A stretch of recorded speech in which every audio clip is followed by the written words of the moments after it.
Dominus vobiscum, amigos, and happy Easter to you and yours. Thank you for joining me here for another episode of the Heavenly Toast podcast. And today is just a quick little reflection for Easter Sunday. So, I don't know, it was a couple of years ago. I was leaving college. It was my senior year of college.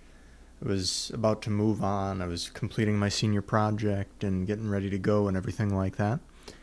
And life was just not going super well at the time. It was a time where there was a lot of change, there was a lot of uncertainty, and I wasn't really sure what it was that I was going to do with my life afterwards.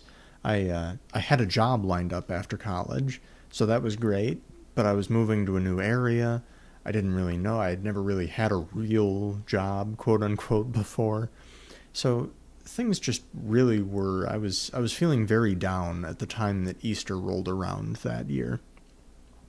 And I was sitting during the Easter Vigil. I'm not even really sure why I went to the Easter Vigil Mass, because in my family it had been a tradition to go to Easter Sunday morning Mass. So I'm sitting in there, and if you've ever been to the Easter Vigil Mass, you know that it starts off very dark in the church. There's really not a whole lot of light. Most of the light is produced by candles that people happen to be holding and everything. So it's very dark inside this church, especially that church, because it was kind of a Gothic style, so it was a little bit dark on the interior to begin with. And I was sitting there and just kind of feeling a little out of sorts and a little weird, not really knowing where to turn or what I was supposed to do, and just in general feeling very down and very away from God at the time. But if you guys have ever been to the Easter Vigil Mass, right when they are about to sing and pray the Gloria, that's when the lights come up.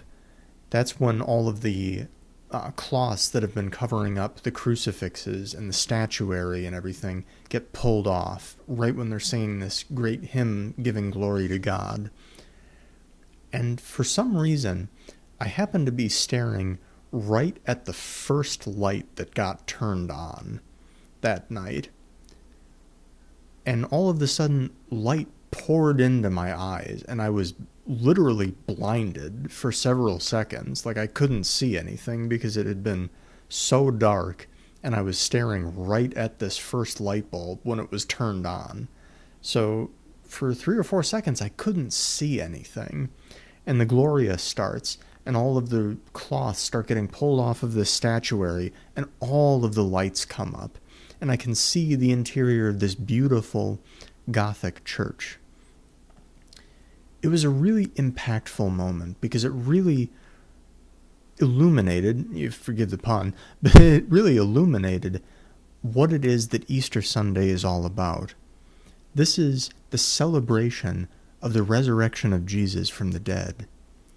Jesus has been unjustly condemned. He's gone to the cross willingly to obey his Father's will and to save us. And 3 days later, he arises triumphant out of the tomb for the redemption of mankind. This is what it is that God wills for us. That even though we go to the tomb with him and we enter into that passion with him, we give our lives entirely to God, that he gives us that life back and gives it to us more in abundance than we had ever possibly imagined before. And I look over the text of some of the prayers that are prayed during the Easter Vigil Mass, and they're just so beautiful. They drip with this love and mercy and compassion of God. O love, O charity beyond all telling, to ransom a slave you gave away your Son. O truly necessary sin of Adam, destroyed completely by the death of Christ.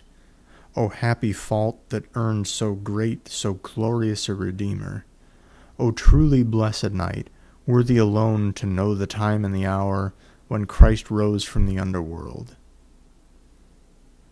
Such a beautiful notion, such a beautiful reality of God invading, in a certain sense, the world with this great majesty, great grace, and great triumph to take us to himself, to help us to grow in that holiness, and to save us from the darkness. He brings a light into our hearts, which are so wrought and chained up with sin, that he comes in and floods us with graces, floods us with that love. So again, a very happy Easter to you and yours. May you always remember this grace of the resurrected Christ, and know that he's always with you, ready to pour that grace into our hearts if we would only open up and let him in. So until next time, God bless.